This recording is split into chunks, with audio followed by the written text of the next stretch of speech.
Hello, everyone. This is episode number 10 of the World War II Daily Podcast with your hosts, Samuel De Corti and me, Pietro Deserti. Today, we celebrate the 10th episode of our show, the first of 2025. So, Happy New Year to you all. Well, I hope that this year is a great year for all of us. So, we wanted to make this one a special one. So last month, Netflix released its latest historical movie, 6888, a war drama about the incredible story of the 6888 Central Postal Directory Battalion, the only all-black women's Army Corps unit to serve in Europe during World War II. And to help us explore both the movie and the remarkable history behind it, we're excited to have Molly Sampson, the historical consultant for Tyler Perry's movie 6888, as our guest today. First, I want to thank Molly for taking the time to join us. It is an absolute pleasure and honor to have you on the show.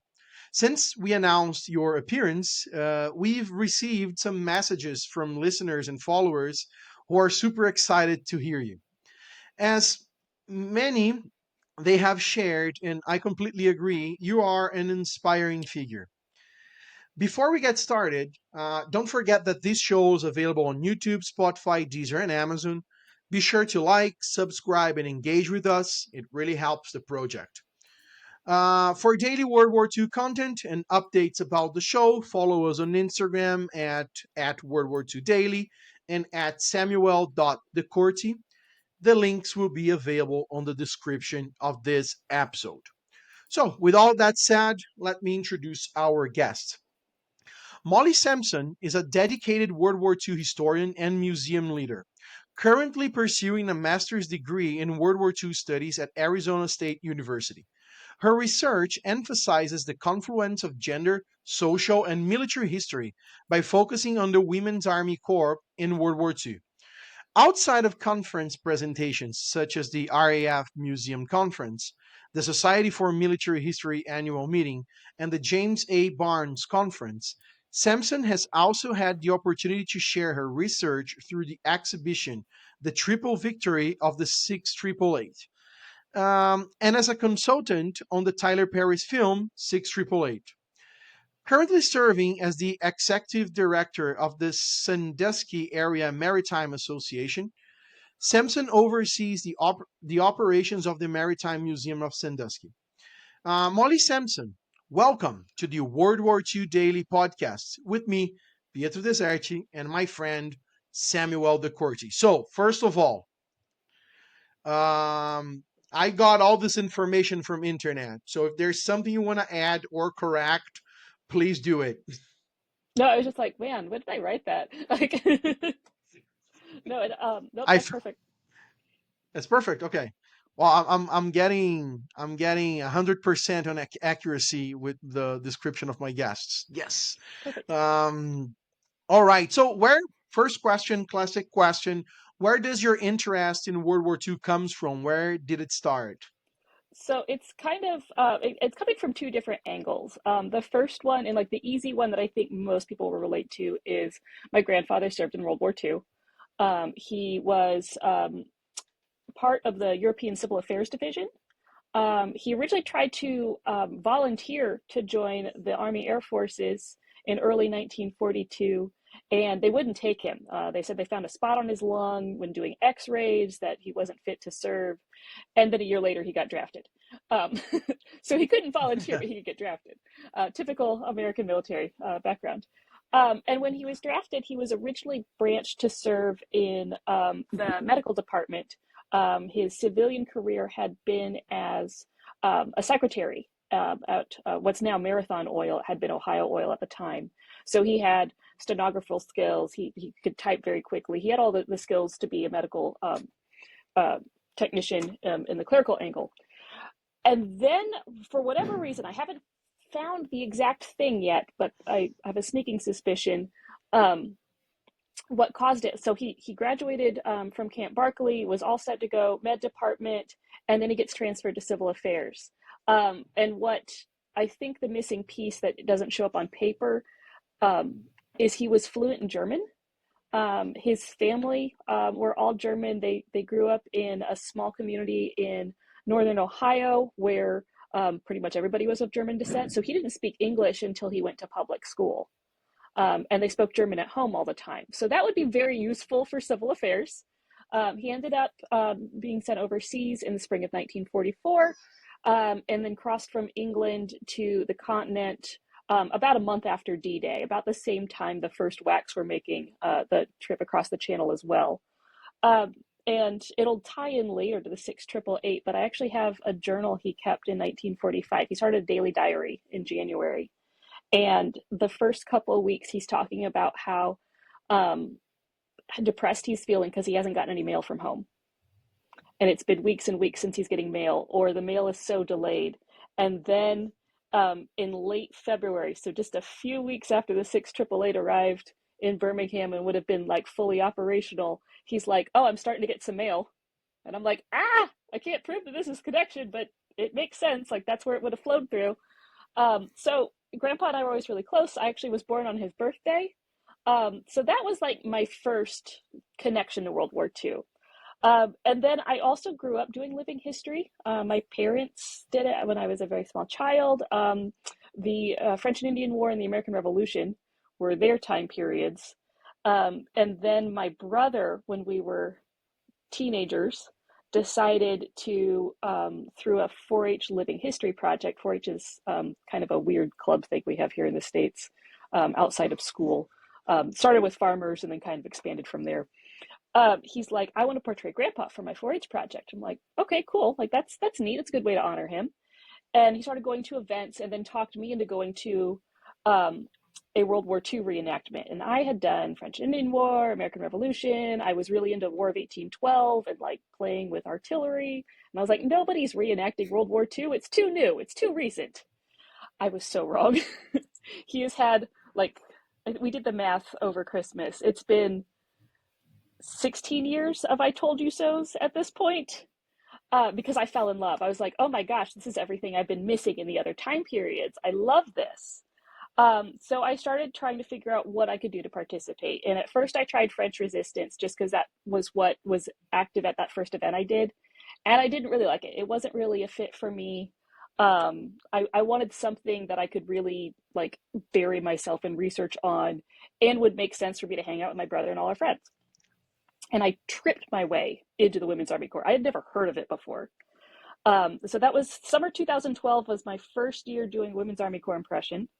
And it just like a light bulb went off. I'm like, nope, this is it. I love this. I adore this. Like, but when I look back at pictures of the first event, it's so bad. Like the uniform is all wrong. It's like not even anything they would have had access to in the European Theater of Operations. It was at least something of a whack uniform, but I was trying.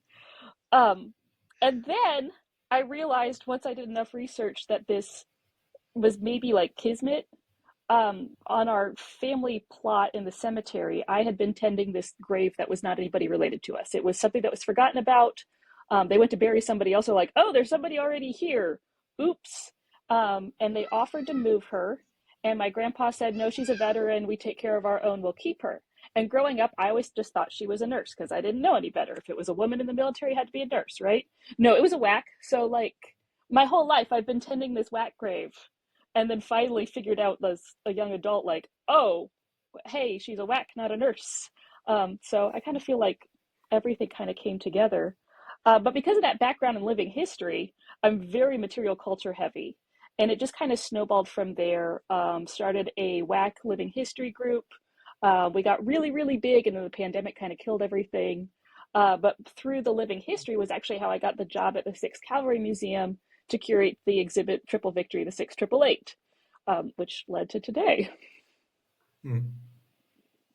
It's interesting, isn't it, Samuel, that she mentions living history, and Kale and Jason were talking about this in the last episode. I wasn't very familiar with the concept, and I learned it with our last guest from the Buffalo Soldiers National Museum. They work a lot with living history, and yeah, it's super cool. Yeah, it's definitely a Uh, weird hobby to try to explain to people who aren't familiar with it. And I'm like, well, I go dress up and camp for a weekend and pretend that it's not today. Um, And yeah, it definitely gets a little weird sometimes with things. I call it my silly dress up hobby most of the time. Um, but yeah, it's as someone whose career is in public history, I think it's a great way to help people draw those connections. There is a really famous guy, Freeman Tilden, who's kind of like the grandfather of historic interpretation here in the States. He's active with the National Park Service.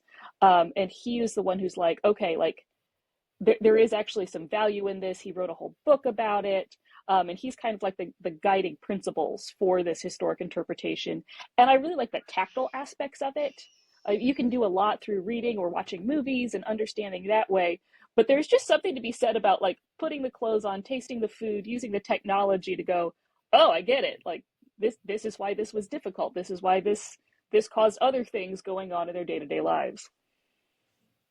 It's super cool because the guy we're gonna interview tomorrow, my friend Cesar, he makes besides of being a a historian and writes books about the Brazilian Expeditionary Force and everything. He makes replicas of uniforms, and he tries to make it as accurate as it can be. And I have a lot of fun there, like watching him like work with the uniforms, the fabrics, and everything. It's something that for us, like who likes it, it's super fun. Oh It's yeah, the devil interesting is as hell. definitely in the details on that. The details, yeah, it's super fun. Okay, so let's move on. First actual question, Molly. Can you talk about the importance of the 6 888 Battalion during World War II? Yeah, so they had what I think is like a dual importance looking back historically. Obviously, the logistical issues that they solved was a major thing. Their motto, "No mail, low morale." As I mentioned earlier, my grandfather's diary was kind of an example of that, and that was a major impact. The U.S. Army had an Army post office, base post office in Birmingham from 1942 on, and this backlog had kind of been accumulating from like early mid 1943. And it wasn't that in the movie they're like, oh, these packages are like completely undeliverable, they're destroyed. It was they were just difficult to deliver. So we all have those projects where it's like, oh, I can't solve this in 5 minutes, I'm going to set it off to the side, and when I have more time I'll get back to it. Well, there's a war on and they were very busy. So getting back to it didn't happen, and it kept accumulating, it kept accumulating. So it wasn't that, the misaddressed letter was completely undeliverable. It's just, oh, it's going to take more time to track this person down and find them. The locator cards had been a process in existence. And what the locator card was is basically a card catalog file. Um, that's kind of aging myself there, I think. But it's an index card of sorts for each individual member of the U.S. Army and related personnel in the theater. And it would have their name, their serial number, and what unit they were assigned to. As they would change units, that would get updated. And then it would also be updated, like, say you were wounded and sent to hospital. Well, that should go on those locator cards. But again, there's millions of these. And as Clausewitz would say, friction of war is showing up in all kinds of ways. And trying to keep those updated was very difficult. The first base post office, up until the point the 6 888 arrived, was running on a 20-hour schedule. And it was a mix of local civilians. They had sent a white WAC unit over. They had some male U.S. Army personnel there as well. But it wasn't enough time. And so when the 6 888 is there and they're fully assigned to what they're doing, they are able to change their working schedule from a 20-hour schedule to a 24-hour schedule, and adding those extra 4 hours, streamlining some of the processes, really is what made the difference and allowed them to complete the mission and clear that backlog in 3 months, then move to Rouen, do the same thing, and then move to Paris and do the same thing. The other thing that they're really important for, and what is historically significant, is um, really evidenced in the words of Mary McLeod Bethune sent to them as they are waiting to depart New York for overseas. And she sent them a telegram. She tried to see them off in person, but the weather got in the way. And she said, "The eyes of the world are upon you. Carve a niche for us." meaning you guys are representing all of the black members of the Women's Army Corps because you're the first and only ones to serve overseas. Everyone's focusing on you. And the movie touched on that a bit, but they didn't go quite as far. That telegram to me just like really, really just like lives in my head.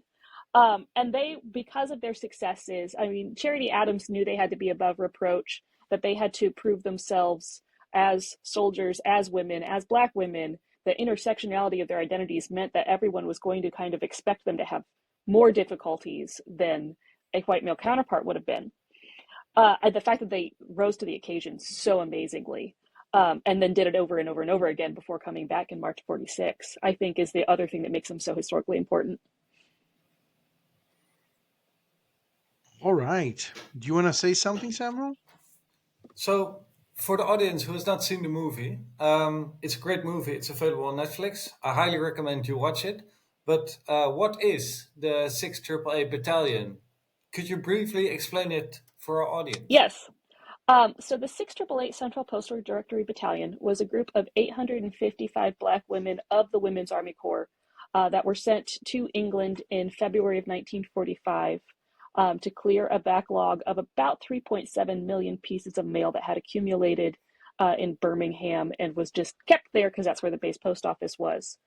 So they weren't delivering mail directly to the end recipient. It's kind of like the first part of the sorting, like, okay, we get it here, where's the next post office it needs to go to, and then it'll make its way to the individual units. So they're doing large scale bulk sorting, not individual sorting. But again, it was crucial because that was pretty much your only method of communication between the states and serving overseas. I mean, people today are like, "Oh, it's just mail. What's the big deal?" I'm like, if that was your only way to talk to the people who are important to you, and you'd been overseas for 2-3 years at this point, I think you'd understand how big of a deal it was. I mean, I try to tell people, it's like, okay, you no longer have a computer, you no longer have a cell phone, you have nothing. Like, communicating with other people is kind of important. You could send a telegram, but I don't think it would What work for and it millions was and millions and millions no of soldiers. Like, one, it would overload the wires, and so much yeah, of, again, the guys in the front lines, the only way we're using telegraph systems is for official telegram. communication. It's not the, oh hey mom, miss you, can you send me a care package. It's the, Yeah, hey, this unit's moving here, hey, we need these supplies.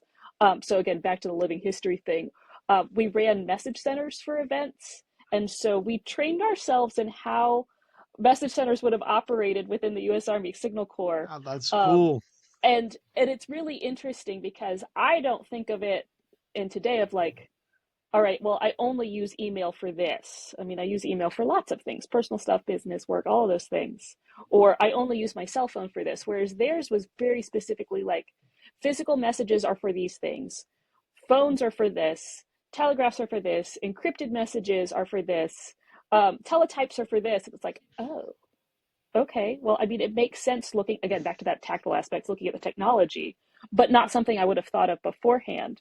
And yeah, like there was no way to make phone calls or telegrams or anything at the bulk needed like there was letters. I mean, even physical mail got so overloaded. That's why they came up with the V-mail system, because it was taking up Yeah, so much space that we needed something that could be a little easier, a little more efficient.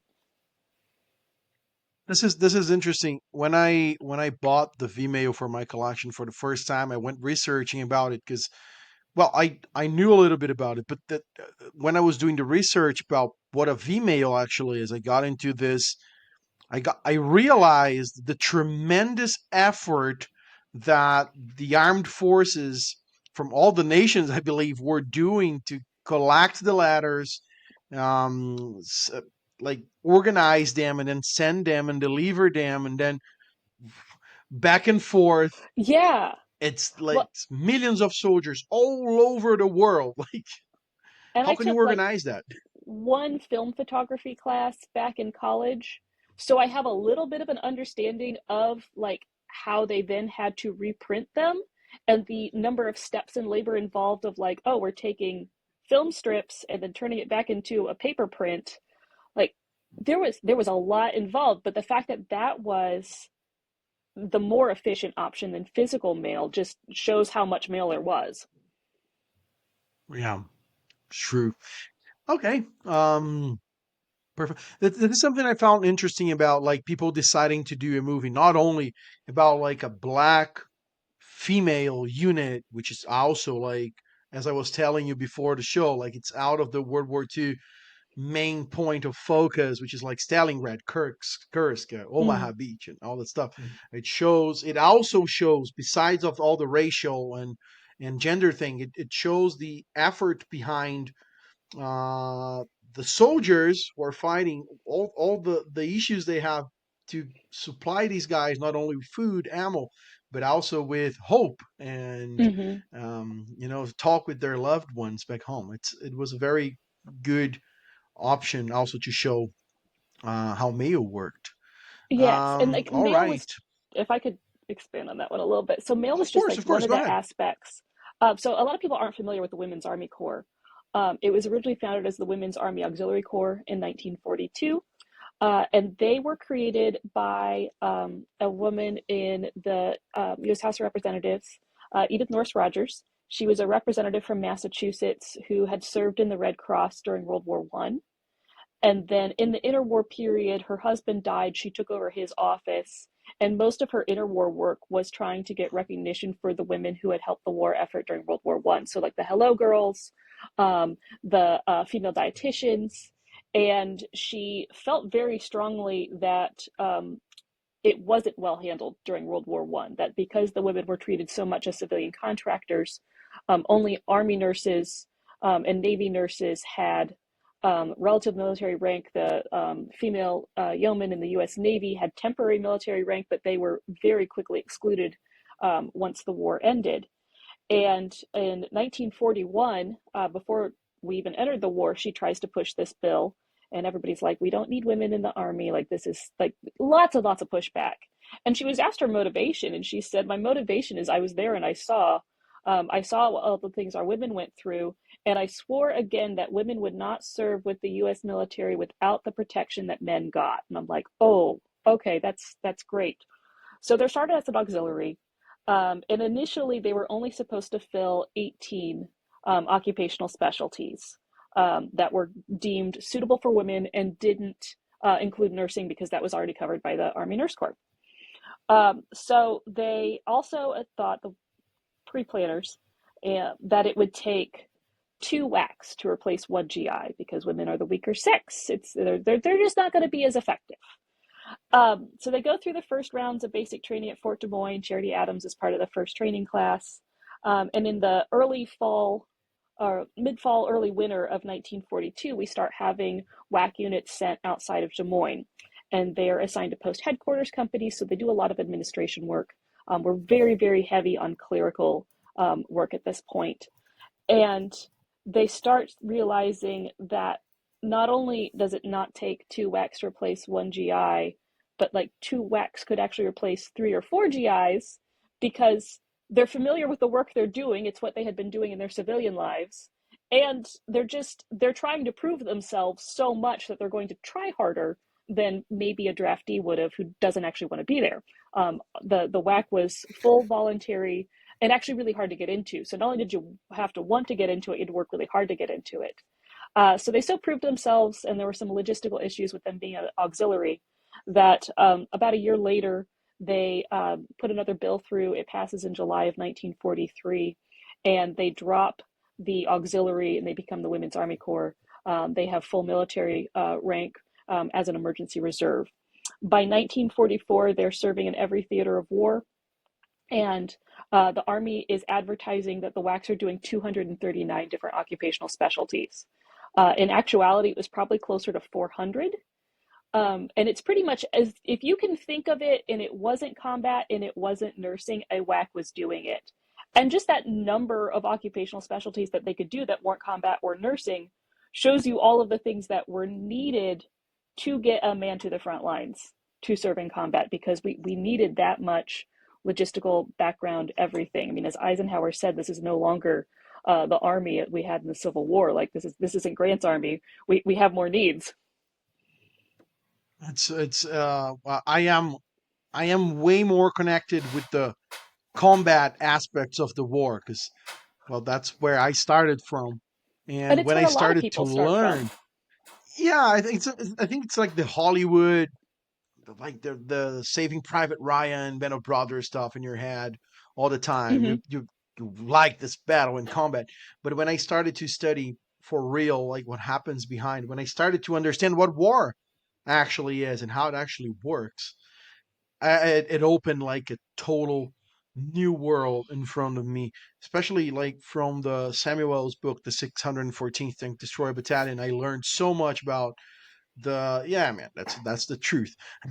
And I learned so much about like what was going on behind the front lines, and especially how black black soldiers were like moving the front lines, how they were the ones responsible for supplying those guys who were facing, well, the Germans, the Japanese, or whatever. Hmm. It's amazing what happens. It's incredible what happens in battle, but it's even more impressive what happens behind for in order to make a battle happen, to defeat the enemy. All right. So the next question is, do you wanna make it this one, Samuel? So you worked as the historical consultant on the movie, but what does a historical consultant do? And how Um, does this relate to the exhibit that you curated back in 2001, yeah, 2021, sorry? so oh, that's fine. Yeah, so I was brought in directly because of that exhibit. Members of the production team were doing some scouting of Fort Oglethorpe, where the Third WAC Training Center had been.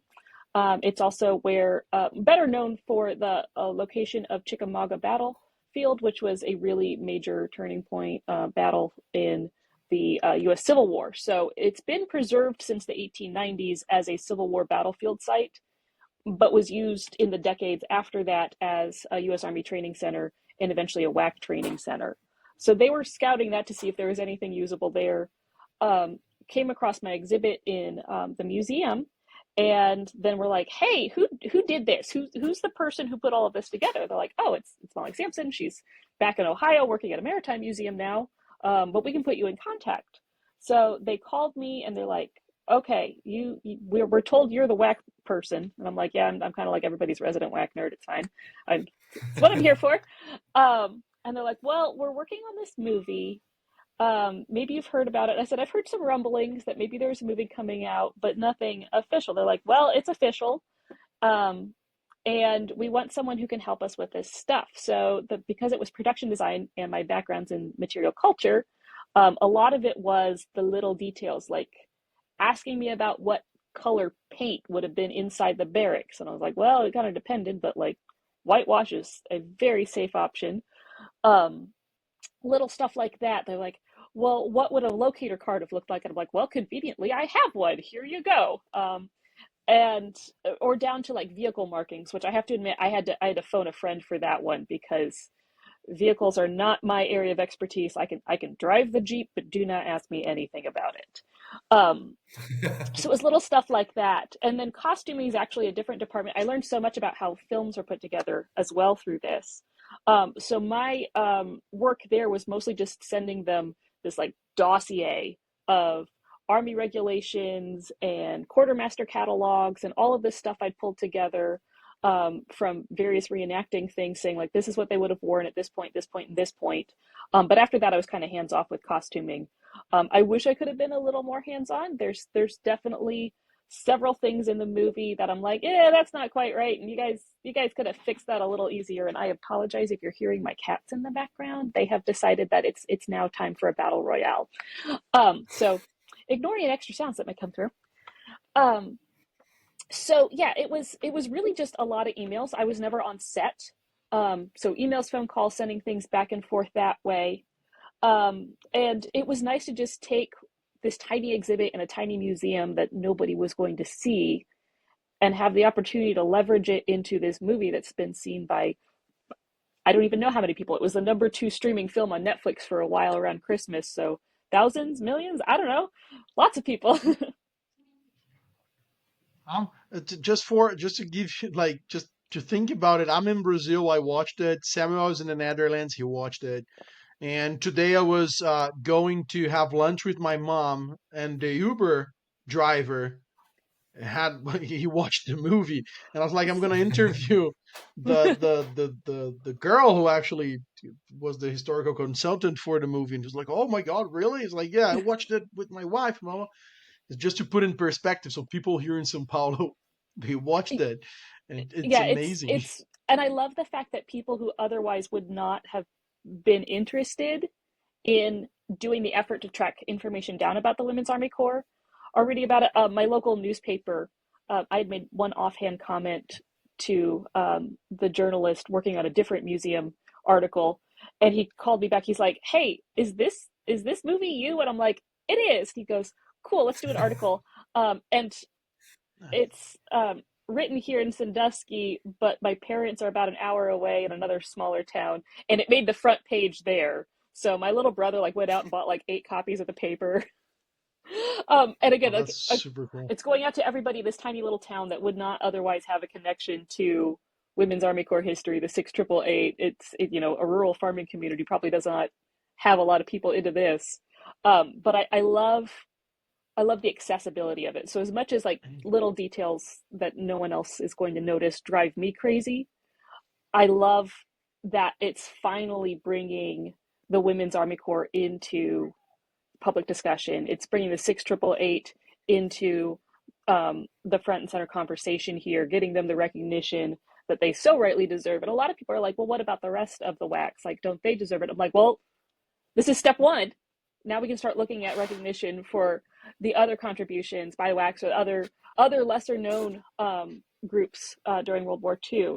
And I love seeing all of this pop up everywhere. Yeah, I heard some people like saying, they should have done like a movie about like some women who fought in the front lines, and I saw a guy mentioning Ludmila Pavlichenko or those Mm-hmm. Soviet snipers. Like, nah, man, I understand what you said, but the thing that this movie brings not only the whack but also the black uh, women who I was debating this with the Uber on the way. I was Mm-hmm. like, they lived in a country that segregated them, and like even then, they wanted to serve that country and they wanted to prove themselves, and how much personality. Who are these people? Who are Mm-hmm. so determined and strong. This is a story that is worth telling, not only because they are women, but they are black women in a segregated country back in the 40s. They want to go to war. They treat themselves as soldiers, and it's fantastic. It's a very good idea to make a movie about these specific unit in that specific moment. I think it was a very good idea.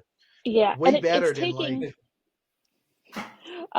it's taking like the story that was told in Red Tails or Miracle at Santa Anna of the Double V campaign and adding the extra dimensionality of gender norms into it and the sexism that they faced, because it wasn't just the racism that they were black. It was also like, oh, but you're women too, and you're serving in the military, so you're doing like all of these things to set yourselves outside of what was considered the safe norm in society, which is where the triple victory aspect of the exhibit name came from. It's taking the double V campaign and adding sexism in there too. And reading through the accounts of the women themselves and the things they went through. I mean, um, they were volunteers so many times over. They volunteered to join the WAC. They volunteered for overseas service. It was conscious choices every time. It was not just this is happening to me. Like, no, I am choosing to be part of this. And then after all of that spirit of volunteerism, then they have to come up with all of this crap and pushback from people that continues today. We're still getting the pushback of like, well, why does it matter? Um, and like the women themselves, their accounts, they talk about. I think it was Charity Adams. She was coming from Ohio to Fort Des Moines for basic training, and she had been. The train car was integrated until they got to the base, and then they segregated them. And then there's other women trying to enlist from the South, and they end up like having to travel north to be able to get the applications because, you know, they're trying to keep Black women out of joining the Women's Army Auxiliary Corps from the get-go, or by the time they made it to extended field service training, which was at Fort Oglethorpe in Northwest Georgia, they're talking about finding segregated water fountains on the post. And one of their acts of resistance was they all lined up and drank through the white water fountain, just because, like, really, I'm volunteering to serve my country. I'm volunteering to go overseas, and you're making me like walk over here to a different water fountain. I think it was Gladys Yeah, it's Carter. insane. Go ahead, Samuel. Do you want to say something? Yeah. No, I wanted to add about the movie, and that's something that I like is it's not just combat, but just to think about the USA during World War II. It's like, okay, we have like 1 million men, and we give them tanks, planes, vehicles, everything else, and we just like put them on boats, send them overseas into combat, and not just in Europe, but also in the Pacific. And just to think about it, like how much like effort, logistics, everything else related to it, it's just a vast scale. I mean, it's not just like sometimes like when I write books, like I focus on a battalion. It's often like Mm-hmm. 500 men. And that is like something that you can comprehend. Like everyone can imagine a group of 500 people, but to imagine the scale of the Second World War, it's gigantic. And that's part of what I liked about this movie. Other than that, of course, it's the 6888, which gets a movie. Um, it's that it shows the vast scale of the Second World War. And that's what I wanted to Yeah. add. Awesome. Okay, so let's move on to the next question. Um, as a historian, what did you learn while working on this project? And okay, let's keep it to the first part of the question. As a historian, what did you learn while working in this project? So I'm gonna a lot of the research I had done before getting on the movie itself, so it was for the exhibit. So I'll probably talk about more research for that. Um, but it was a deeper dive in aspects that I hadn't studied as much. A lot of my WAC focus before this had been things that were either directly or tangentially related to living history events. So I'm like, oh, hey, it's an ETO event set during this period. Let's rabbit hole on this. One of my absolute favorite units to study was the Forward Echelon Communication Zone WACs. They were the first group of women to leave England and stay in France. There was like women who had been like playing back and forth for note taking, but they were the first ones to actually stay. And they set up in this camp outside of Alone. And I'd love studying that. And then I'm like, well, I know of the 6888 a little bit because they're mentioned like here, and here in this. But this was like forcing me to do a deep dive into that, like their story. So a lot of it was very new to me. Like I knew the highlight reel, but digging into beyond just the fact that Charity Adams was part of the first WAC training center, how many other members of the unit had actually been part of that first training class. There's an article that talks about 7 of them having a special luncheon in 1945 while serving overseas to celebrate their 3 years in service, because there were so few women that had 3 whole years in service in the WAC. The other things I really enjoyed was figuring out exactly where extended field service training had been. So the movie depicts them as going to basic training at Fort Oglethorpe and like all of their trainings put together. The women would have either gone through basic training at Fort Des Moines or a very few at Fort Devens. There was no basic training for Black women at Fort Oglethorpe. So the training that actually happened there was their 2-week extended field service overseas training. And no one really knew where that was. They're like, well, we know it happened somewhere within the vicinity of the battlefield. And in trying to find out enough information to build out that section of the exhibit, I was like, wait, it's over where, ironically, the post office is now. And it's a residential area with a post office in it. I'm like, that's extended field service training right there. We finally figured it out. Cool. love this. And it's like those little things that, you know, 80 years really isn't that long ago, but it's long enough for people to have completely forgotten things. Um, and rediscovering those aspects of it. One of the other ones I have to get a shout out to Sophie Green. Several years ago, she had reached out to me and said, "Hey, I bought this WAC jacket. It has a laundry number in it. Can you help me figure out who it belonged to?" And I said, "Yeah, sure. I mean, like I have free access to that."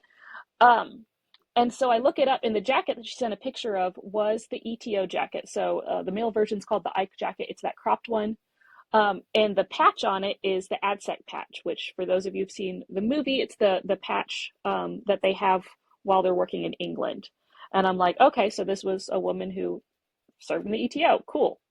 And then I pull it up and I'm looking at her enlistment record and it says African American. I'm like, well, that narrows it down really fast. If it's an ETO jacket and she's black, has to be a member of the 6 AAA. So I was like, hey, this is really cool.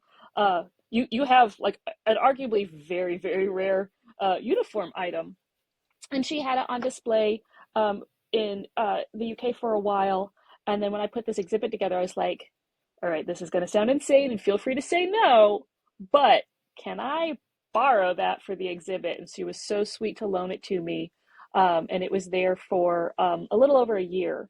And she has it back now, but it was really, really cool to have like an actual piece of a uniform that belonged to a member of the 6 888 there and drawing all of these little things together. The other really cool thing was we needed to have an interpretive aspect of the exhibit, an active, interactive one, for visitors to like not just walk through and stare at things. Like museums are way more fun if you can play with stuff. So we made our own mail sorting station. And visitors could pretend to be a member of the 6 888 and figure out what was wrong with the mail and sort it themselves. And we based it off of extant pieces of mail that had gone through First Base Post Office, and then did some like little made up composite ones. There's like a couple little like Easter egg references that no one is going to get when they go through the exhibit, but it's like a member of the WAC who had gone through overseas training there a month before the 6 888 did, and like little itty bitty things like that. But then it also forced me to learn how the mail actually got sorted, which I hadn't done before. Like again, like, okay, cool. Like they're a big sorting station, but I was reading through all of the manuals for the Army postal system. Like the shelf here is all manuals. So I'm like teaching myself how to do it so then I can distill it into what will a visitor do in their 5 to 10 minutes in this exhibit, which then turned out when they're asking about how to do it for the movie, I'm like, I actually know how to do this. Like I can walk you through how to sort mail.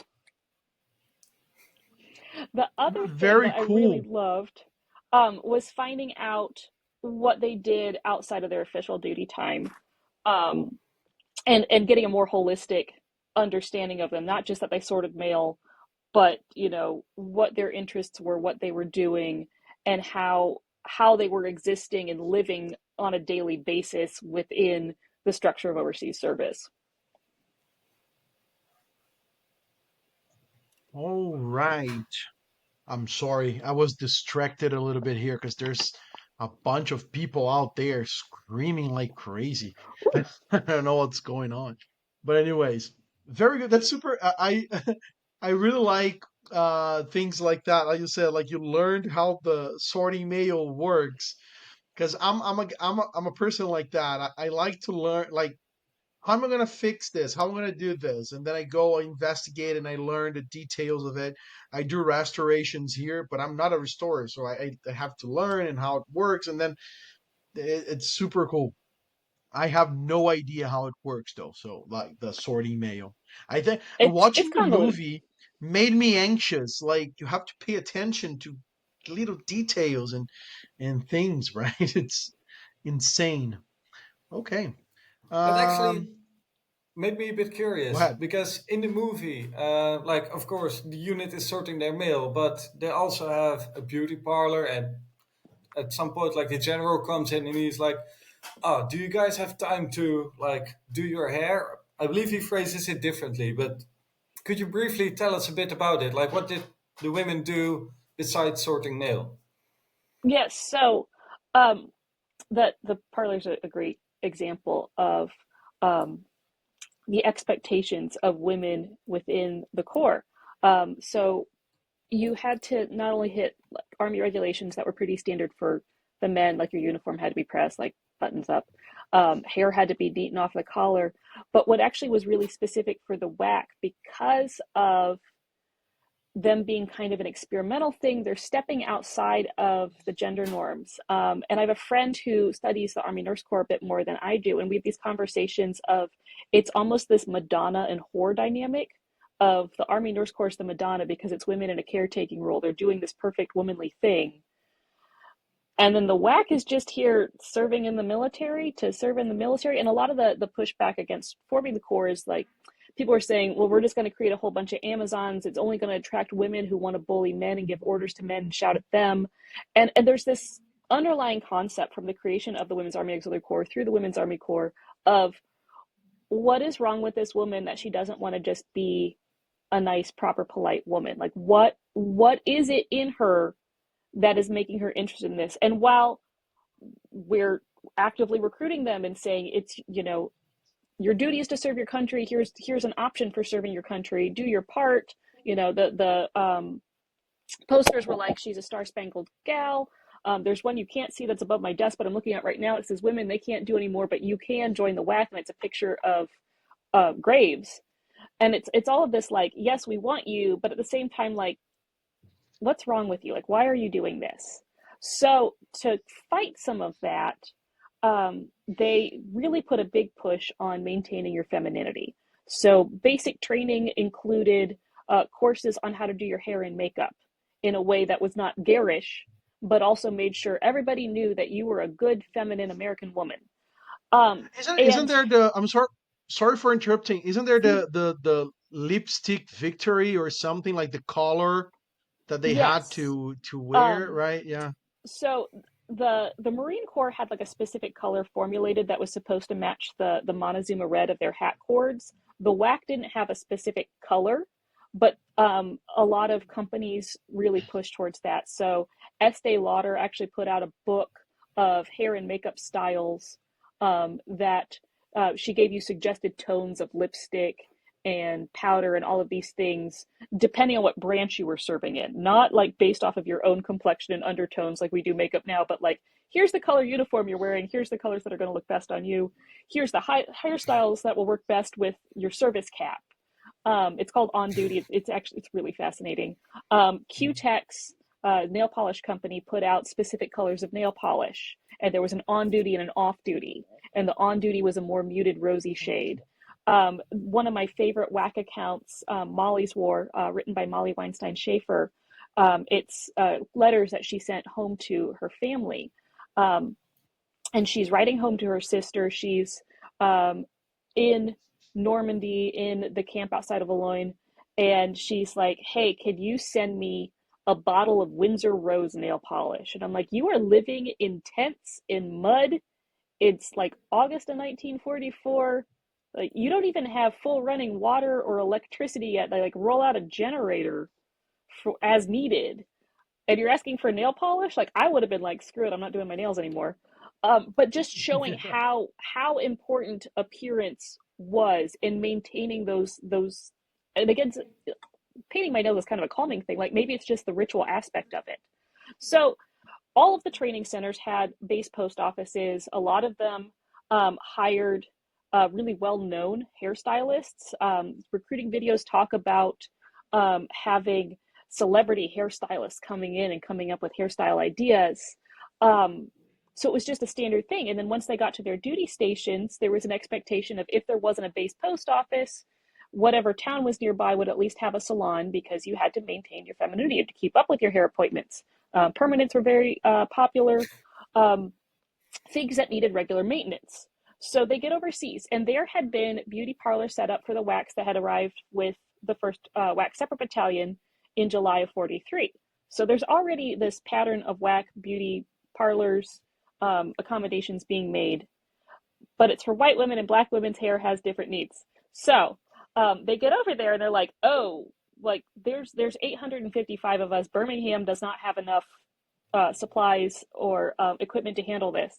So they worked with Galloway, who had been the head of the WWII theater staff department there, and she and Charity Adams and the head of the special services for the 6888 worked together to get this beauty parlor set up. So it was not a point of contention like it was shown in the film of a like hard scrabble. We have to put this together on our own. It was, oh, we forgot to request this before we went over because it was actually a pretty short timeline. No one thought of it before we got here. Can we put this together? So WWII leadership worked with them. They got it set up. And what is really interesting is Charity Adams in her book, she talks about the fact that once word got out that they had a beauty parlor that could handle black hair, they had members of the Army Nurse Corps and the Red Cross coming to visit them. And women, even serving on the continent, would use their leave passes to come back for a hair appointment. And they got to the point that there were so many requests for hair appointments that they had to be a little more like, okay, but 6888 first, and then we can fill you guys in as we have openings.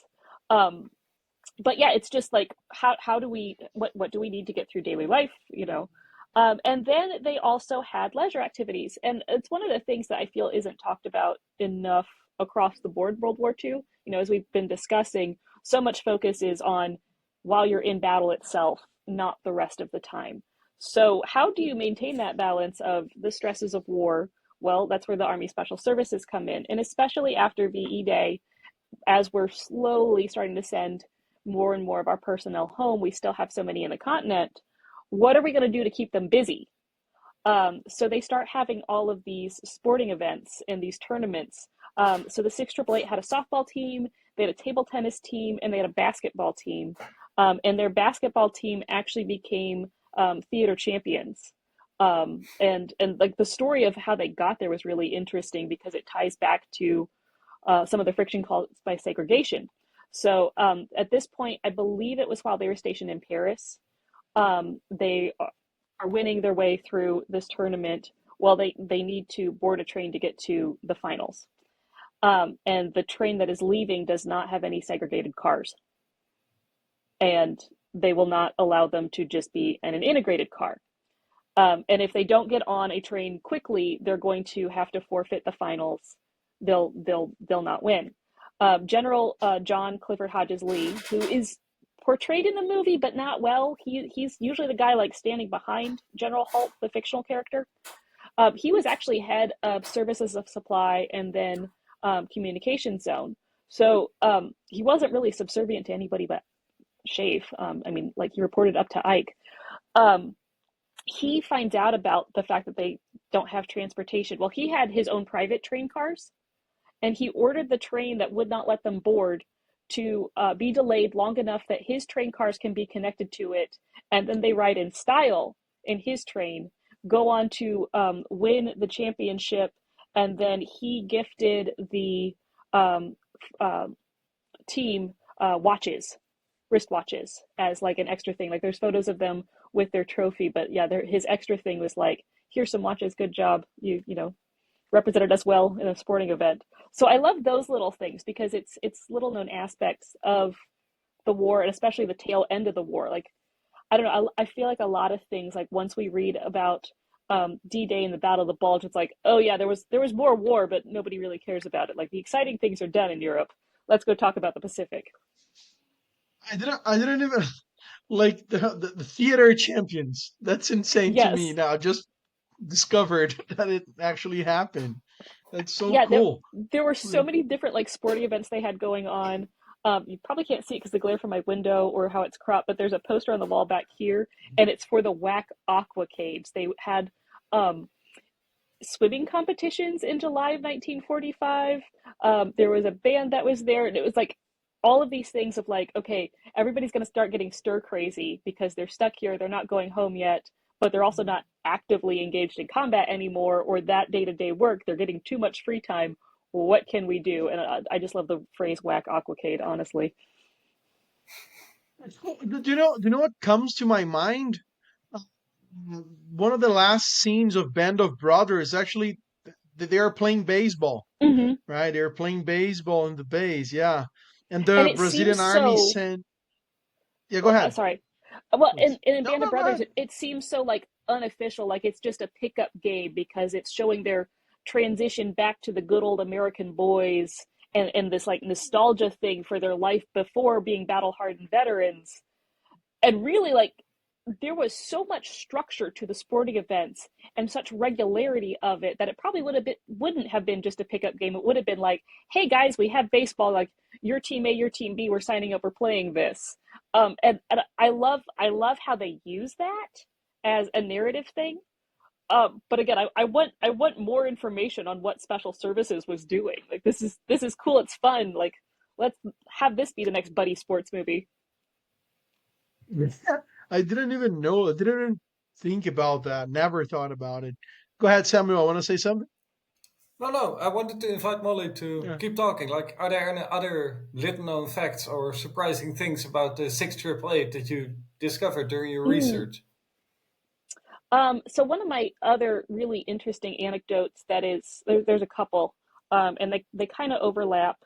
So in the movie, um, you get the idea that Charity Adams has been dealing, because she's been in longer than so many of the women, with how structured the segregation and the racism is in the army. But there's some really great examples from her book that maybe if the movie had centered on her versus Lena, it could have been included. And both of them involve an officers club. So the first one is while she's serving at Fort Des Moines as a training officer, she's invited to go to the officers club. Now, she's an officer in the U.S. Army with the U.S. Army. She has full rights and privileges to use the officers club. There was not a segregated officers club for WACs or a segregated officers club by race. And she goes there, and the way she tells it, I mean, I adore her storytelling in her autobiography. Like if anyone hasn't read it, take the time. It's well worth the read. It's One Woman's Army by Charity Adams Early. Yeah, I was But she going. I talked. was going to ask you. I was going to ask you to say like the name of the book so people can look for it. I'm gonna look for it for sure. Yeah, it's Texas A&M University Press, and I think it came out in 1989 originally, but they've been doing reprints of it. And again, like the way she tells the story is great because she talks about how she was pretty much a non-drinker and didn't really know what to order, and she just kind of like guessed at an order, and the other officers like, don't order it like that. If you're gonna order it this way. And she basically says she like suffered through drinking it. Like she drank it to be polite, not because she actually wanted it or liked it. It was just the first alcohol related thing she could think of to say. Um, and then the next day, she gets called into an unnamed colonel's office. And she's really, really, I don't want to say good, but the restraint she shows that I don't know that I would be able to in keeping people who were especially racist, especially offensive, or even women under her who did not perform well. She does not name them. They go unnamed. She uses X instead of a last name. She doesn't out anybody for their misbehavior. And I'm like, I probably would have just been like dealing with whatever lawsuits would be coming my way and letting everybody know how much this person sucked. But she doesn't. Like, more power to her. So this unnamed colonel calls her into the office, makes her stand at attention for 45 minutes while he yells at her about how dare she go there. He would not have expected such a thing. He points out the fact that they're both originally from South Carolina, and that's what makes it especially offensive to him, that it's someone from his own state. And then in the middle of this rant, even says, heck, my family even probably owned yours at one point. And she just stands there and takes it. And then once, he releases her, she leaves, and then says, well, I'm just not going back to the officers club ever again. And she's later told by Colonel Frank McCroskey, who's head of the training center, like, no, you can use the officers club. Like, I know what he said, but you still have rights to use it. And she hints that that unnamed colonel was probably given a dressing down for that because officially Army policy was segregated, but we're not using racism as a weaponized thing within our own Army. That, obviously didn't happen. But the official policy was at least that. And then while she's at Fort Oglethorpe, and again, she's only there for like 2 weeks. The extended field service training is a 2-week training period. She gets there a couple days early than most of the women just to get things set up. There had been Black women already on the post. Officers Candidate School had been moved there previously. Abby Noel Campbell, who was executive officer of the unit, was head of a smaller unit, Station Detachment 2. She had formerly been at Camp Forest and they got moved to Fort Oglethorpe. So she was already there.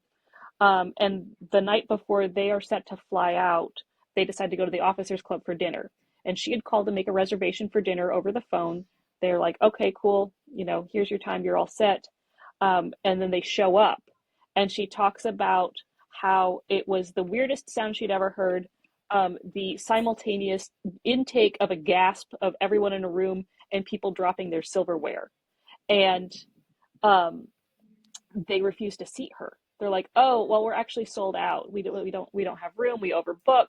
And she goes, no, it's okay. We'll wait. And they keep trying to push her out. And she keeps saying, no, it's okay. We'll wait. So they finally seat her. And she says half the room got up and left. But they had a very nice meal. And the wait staff was very attentive. And again, like, it's showing how she's like taking these things in stride and still serving her country, still getting the job done. And then tied back to the Black WACs that had been at Fort Oglethorpe. Adams also notes that Campbell kind of warned the women about, like, hey, we're in Georgia now. Jim Crow South rules are in place. Just a heads up, like, you have to be more careful about things. And probably could have mentioned this earlier. In researching WACs at Fort Oglethorpe and the 6888, I found an article about a WAC named Beatrice Jackson, who in November of 1944 was arrested for sitting beside a white woman on the bus, on the post. So she was crossing the color line on the bus. So it's taking that, like, Rosa Parks narrative that we're very familiar with in the United States and then putting it in a WAC. And we know now that Rosa Parks was not the only one. She was just the most publicized one. But Beatrice Jackson, and I've lost the thread of her. She is like one of my ongoing, like, I will find the rest of your story. Like, I need to know what happens to you after this one little blip. She was arrested on profanity charges.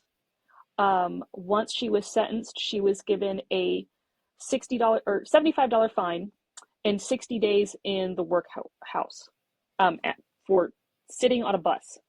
I can't hear you. You're on mute.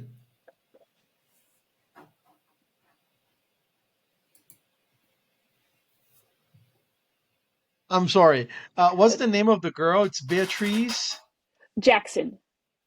Okay. I'm going to try to put her picture here just for I people to see it. Okay. don't have a picture of her, but I can send you a newspaper clipping. Okay. Okay.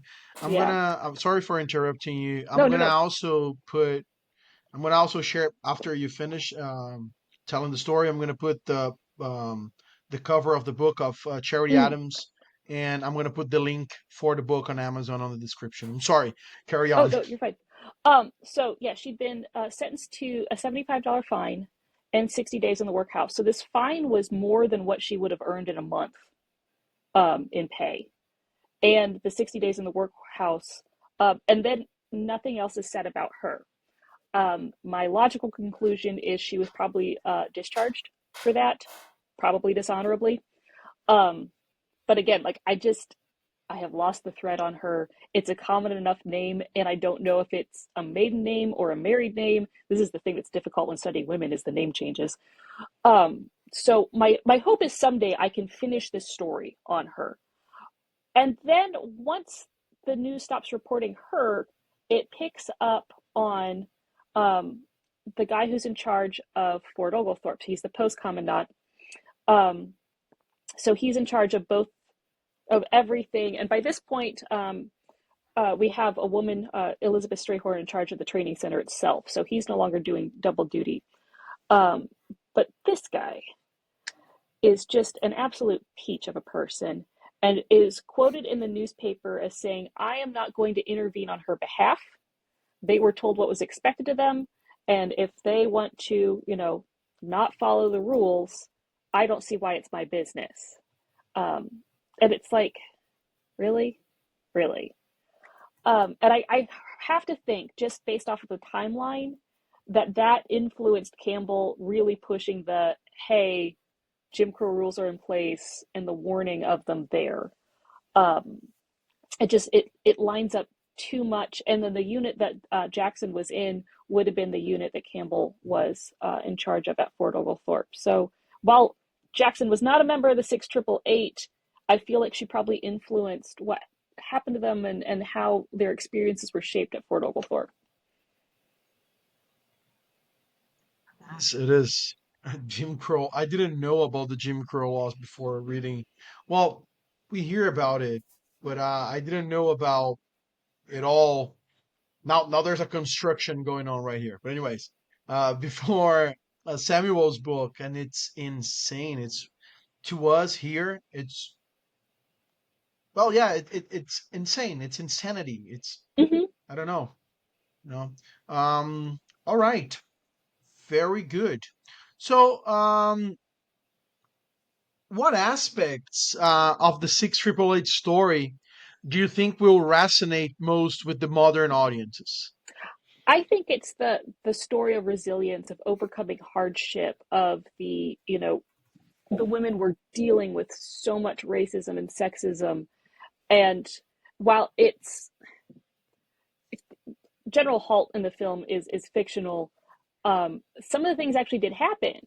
And the fact that, it's been 2, 3 generations since then, and we're still seeing that, like, we're still having to protest against police brutality. We're still having to protest against all of this systemic discrimination within the United States. I think that's what's going to make the impact. And then I think it's just the universal, like, we rise above, we deal with these hardships. We've all, death is part of life, we've all had to deal with the death of someone, but how does that shape who we are, what we become, and how do we memorialize them? So Lena's relationship with Abram, I think there's just some universal themes there that really, really help push it. And then using those universal themes to help people go, like, wait, this is our history, this happened, how can I learn more about it? And hopefully that'll help people to learn more about the actual history behind it, not just the narrative history that has gotten the Hollywood treatment. I don't want anyone to go, oh, this is exactly how it happened, because it didn't. But it's at least the catchy way, the accessible way, the entertaining way to get people to look into that. I wanted to add briefly on it. Like, for example, in the movie, there's a scene, and spoiler alert, where there's like a German plane bomb in a way, and like the soldiers die in the process. Whereas that is not exactly what happened in the historical past. There was a car crash, and indeed, some women of the 6888 died during their service. And Yes. yeah, okay. So No, what please actually, continue. yeah. So what actually happened? One, like, Birmingham hadn't been bombed for a while before the 6888 got there, so, like, it was not the active, like, unexploded bombs, everything was shattered, that we see there. It was not quite that. The women who were killed actually died once they were in Rouen.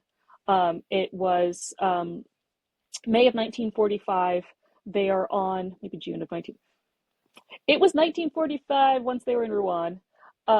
And they had a day off. They were on a Jeep trip. And it doesn't say what caused the accident. I'm guessing just the way it's been written up, driver error, like, it happens. They're not great vehicles. Again, I've driven them. But 2 of the women were killed instantly, and the 3rd woman lingered for a few days before finally passing away. Now, in the movie, it kind of pushes it that, like, they're not going to get any kind of funeral.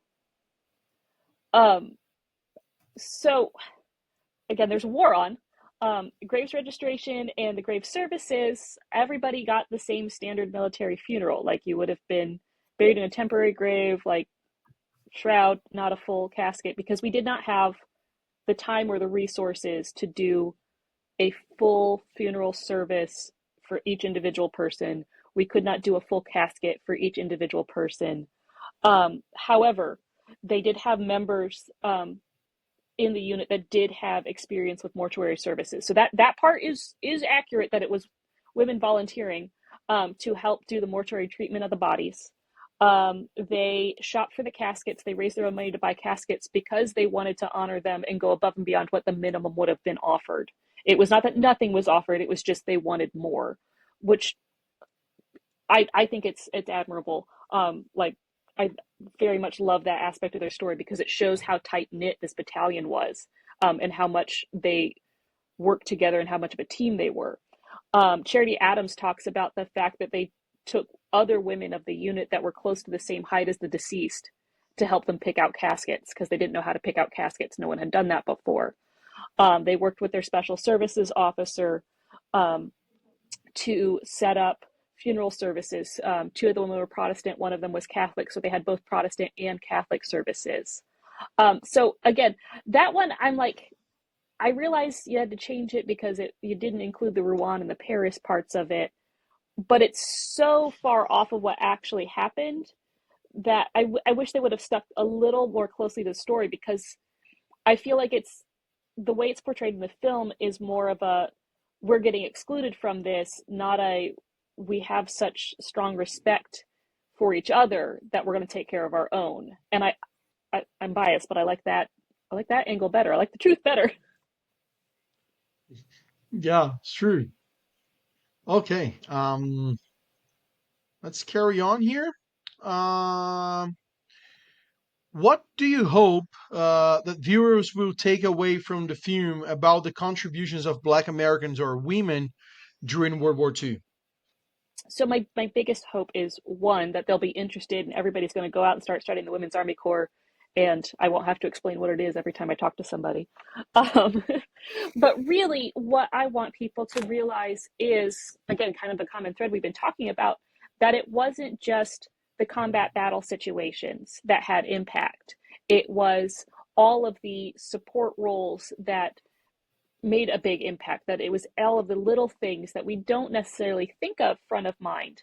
You know, the no male, low morale. Like, how do you motivate someone to stay in combat and be effective if their morale is so low?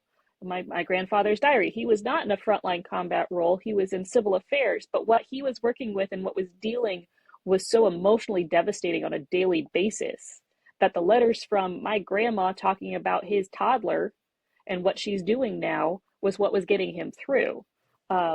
You know, like the news about what my Aunt Susie was up to, and pictures of those, the little care packages that his mom was sending him, like those things were what were helping him get through the I am setting up these shattered communities that have been occupied and so impacted by war, and you know, the civilian aspect of it, that he needs that connection, that morale boost. And I really hope that it also makes people realize that if we're just now learning about this story, what else don't we know about? And what is the next story to tell? Like, what is the next thing that we can look into and recognize and learn about?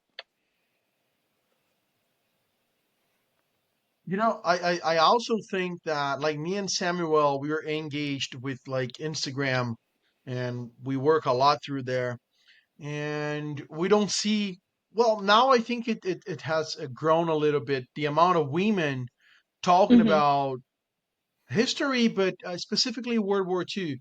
And I think a movie like that that hits a lot of people all around the world will bring more, because I'm pretty sure that there are many girls out there that are interested in this topic, but they don't think like you said, you started doing the living history thing, Mm-hmm. and you wanted to follow your brother, right? And then Mm-hmm.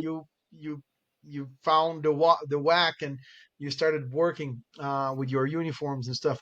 And I think that girls all over, women all over the world, are going to watch that and say, hey, why not talking about women during the Mm-hmm. war? I didn't know that they participated in this way or that way, and in so many ways, even like pilots and things like that, right? Yeah. Well, and it Um, gives a more nuanced view. I mean, like, we get fed the Rosie the Riveter archetype all the time, but it's just a flat image. It's a poster. Like, there's no depth to that.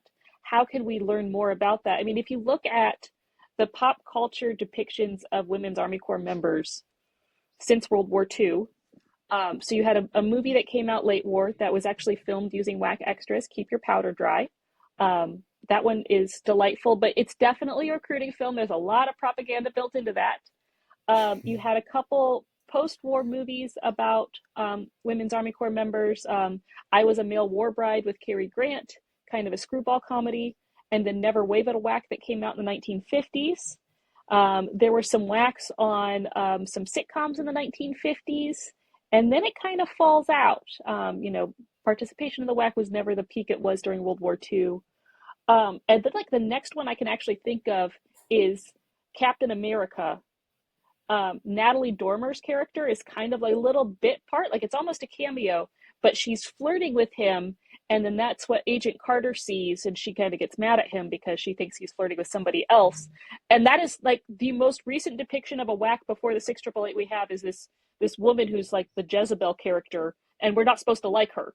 And I'm like, oh, we can do better than this. Come on, like, give me some better whack depictions. And even Masters of the Air for portraying the 8th Air Force, which was the largest employer of WACs in the European theater operations. They were the first one to receive WACs assigned to their units, and they had the highest number of WACs. You see a couple of them in the background, but you don't really get any of their interactions with the men. You get interactions of British women, but not the WACs. That actually would have been assigned to those same posts with them. So I'm hoping that this will just keep pushing that ball, keep getting people more interested. We're going to start getting more WAC representation. I have so many regards about Masters of the Air, but let's not get into that. No. So Again, many issues with it's that. getting people interested. I Yeah. made the mistake of reading the book like start to finish on a long flight. And I got to a certain point where we're heavily talking about the crashes, and I'm like, this is not a good thing to read on an airplane. Like, I realize I'm on a commercial liner, but man, I need something else. Sure, you're reading about planes crashing in a flight. That's Yeah. pretty scary. I don't like that idea too. All right. Do you wanna do the public question, Samuel? Go ahead. Sure. There was a question sent in by the public, and the question is, what was the overseas training really like for the 6888? So in the movie, you kind of see it built in with the combined basic to overseas training. And they show them doing the low crawl through the obstacle course, very like G.I. Jane in the mud. And they're wearing men's uniforms, which they would not have been wearing. But again, material culture things that most people are not going to notice. But I'm like, nah, not that. So the extended field service training was really interesting because the basic training by the point this happens is 6 weeks long. And it's supposed to cover a lot of the getting women prepared for the physical requirements of being in the military. But they decided that extended field service training, we needed a little bit more. Like, it's going to be even more physically taxing on women, which, all right, maybe, but most of them were employed in indoor office work like the 6888.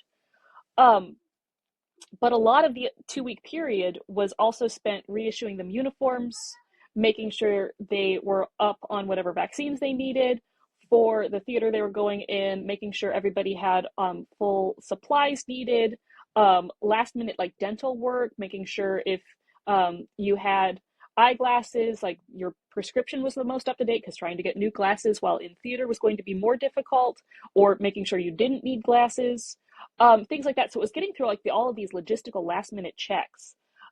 There's some good accounts of extended field service training by other women who went through it at Fort Oglethorpe.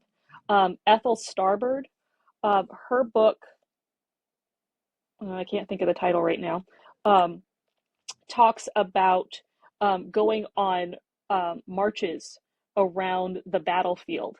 And they're in the herringbone twill fatigue uniform, and their pack has to weigh so much, and the women are trying to find workarounds to make a 35-pound pack more comfortable. And it starts with them using feminine pads to help cushion their straps. And then one of the women decides she's just going to fill her entire pack with feminine pads, which they almost get away with until she drops her pack at a rest. And it doesn't thud like everybody else's does because it's very, very lightweight. And I love that story. Like it just okay, like I can see it happening. But just it's a part of training that we don't talk about, and it was so secretive that um, they weren't allowed to take pictures. It was off limits to journalists at the post. So unlike the other post activities where they'd have journalists in all the time taking pictures, living in the barracks with women for a couple days at a time, all of these things, you didn't have it at extended field service training. They were largely cut off from the outside world. Letters were censored more heavily because if we start talking about where they're going, and most of the women didn't know where they were going, they would find out once they got their uniforms issued towards the end, and they could guess off of what uniforms were issued. And Charity Adams talks about this, that they were only getting issued winter uniforms, which meant ETO. No summer uniforms were issued to WACs in Europe. Um, so they knew they were headed to Europe, but again, they didn't know what they were going into. They didn't know they were going to be a postal battalion. What's ironic is in the middle of their overseas training, while they're at EFST, uh, the War Department announces it and it goes into newspapers nationwide that a black postal battalion is being arranged to be sent overseas. So they didn't know what they were doing until they open up their orders or they get overseas and they're there, but everybody else knew. And it's just like little details and things that I wish they could have had the opportunity to separate the training because it's the logistical things. And Adams talks about how it was like a homecoming of sorts and a reunion because so many of them had gone through Des Moines together. She is a training officer. Some of the other officers of the unit had been training officers as well before the women got sent to their duty stations. So in the movie, it shows them going straight from basic into that, and it's the same core group of women where actually it had been 855 women cherry picked, asked if they were willing to volunteer. They volunteer. We go through all of the selection process from the 6,000 or so black wax stationed across the U.S. Amazing. Yeah, just before just before we move on, I will put here the cover of the book of Charity Adams, because I'm going to put the Amazon page. I'm going to also add the link on the description of this episode so you can go there, buy the book and read it because I'm going to do it as soon as I finish all the other books I have to read. The other So really there it good one I'd is. recommend is And Brenda I'm interested. Moore's to serve my country, to Yeah, go serve ahead. my race. And Brenda Moore comes from a more academic standpoint. Um, she's absolutely amazing author. She's in New York and is a professor there, but she actually interviewed in the 90s a lot of the surviving members of the 6 888 for her book. So while Charity Adams is an autobiography, it's from coming from just her standpoint, whereas Brenda Moore's is taking all of this information from women across the ranks and across the United States who had very different experiences before coming in. So I strongly, strongly, strongly recommend that one as well. I will also. I already found this one. I'm gonna also add to the list of links of the episode. All right. So again, before we move on, we just made the public question, so stay tuned on Instagram because every episode before it happens, we're gonna post a box so you can interact with us and with also our guests, and you can ask whatever you want to know. If your question is selected, it's gonna be here. All right. So moving on, just a second. Let me see. We had a little technical issue here with. I think it's okay now, Samuel. I think we Okay. are. I can. Yeah, yeah. We're dealing with new softwares. It's Molly. I always tell my audience this is a double journey. This is a World War II learning journey, but it's also a technology learning journey because I am the kind of person who was not really into technology, and now I kind of am. So I'm learning how to deal with all of this. Um, all right. So um, this is the end of the episode, basically. Again, Molly, thank you very much. We appreciate a lot that you I always thank my guests for giving their time to us and to our audiences. I think it's really important. You're probably very busy people. You're working with many things, and you sit down for an hour and a half, and you talk to us. It's a privilege to have you here. So it's an honor, and thank you very much for dedicating your time to us. Again, um, it's it's an interesting topic that maybe in the future we're gonna have another episode to talk about other aspects of the WAC. I don't know if you know a lot about the WASP as well, because I know there was the WASP as well. Yeah, so there are many things to explore. I'm super happy to learn um, through the movie, yes, but through you and your page. And I'm going to talk a little bit about your website in a bit. The link will also be available on the description of this episode because it's a very good website. I learned so much reading. I went my whole journey. I was on the bus going to visit my mother and to metal detect. I was reading your website. It was really good. So I invite all of our listeners to go there and learn from Molly Sampson.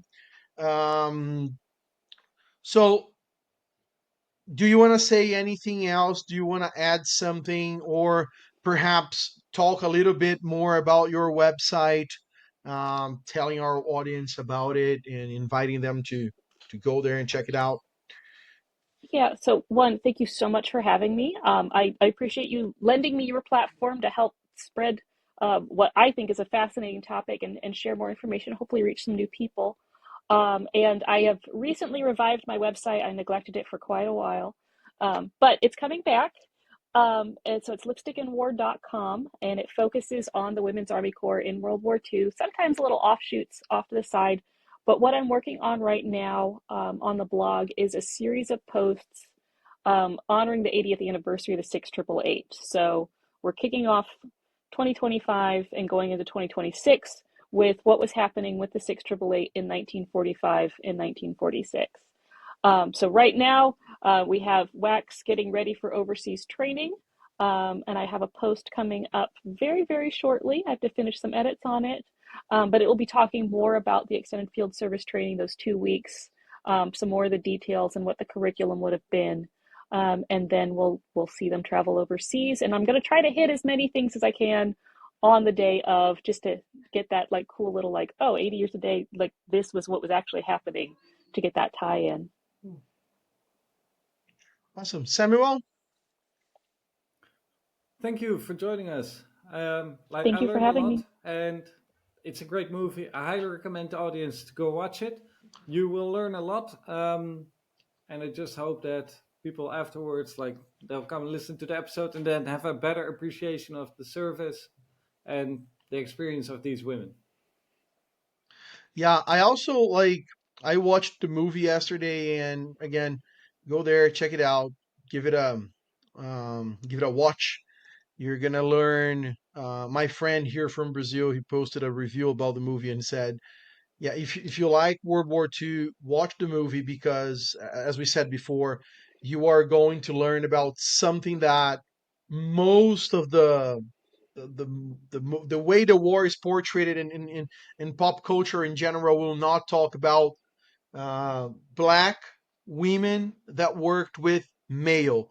So you're going to learn about a different aspect of the war and about these people that, in my personal opinion, were like extremely tough people. I always every time I read something or watch something, I'm impressed about how these people lived their lives. It is inspiring, truly. Okay, so all of us here, we are all on Instagram, so don't forget to follow us there at the World War II underscore daily, at Samuel.decorti, and at Lipstick and War, because that's a very good name for a page. Thank you. Congratulations on coming up with that. I like Thank that. you. Uh, um, well, if you follow us, you're going to get a very good and diverse content about World War II. And if you came all the way to the end of this episode, don't forget to follow us on Spotify and subscribe on YouTube. Leave your thoughts, suggestions, or additional information in the comments. Well, the next episode, the number 11, where we are getting there, man, number 11, will be also very special. So stay tuned. Um, Again, Molly, thank you very much. This is Thank the you. end of it. I hope to see you again around here. We're going to invite you again for sure to talk about other stuff. And thank you very much. And bye bye. Hello there. Thank you very much for watching until the end. If you liked the video, please leave it a like. If you didn't like, unlike it and tell us in the comments how we can improve. Don't forget to subscribe because that supports us a lot. And stay tuned for more here in the World War II Daily podcast. Thank you very much. I'll see you on the next one.